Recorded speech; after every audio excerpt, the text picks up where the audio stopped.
Let's talk about personal assistant device using OpenClaw and Pi Zero 2WW. If you've been curious about how this works or wanted to try it yourself, this video breaks it down step by step. First, let's establish the basics of personal assistant device using OpenClaw and Pi Zero 2WW. Understanding the fundamentals is crucial before you move forward. This sets the foundation for everything else in this video. Next, we'll look at the practical applications. How does personal assistant device using OpenClaw and Pi Zero 2WW actually work in real-world scenarios?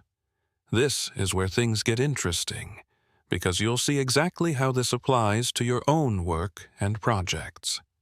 Finally, here are some key takeaways about personal assistant device using OpenClaw and Pi Zero 2WW. The most important thing to remember is to start experimenting.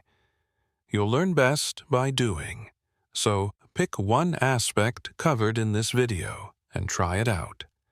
That covers the essentials of personal assistant device using OpenClaw and Pi Zero 2WW. If you found this helpful, hit the subscribe button for more deep dives into trending topics. Let me know in the comments what aspect you're most interested in exploring further.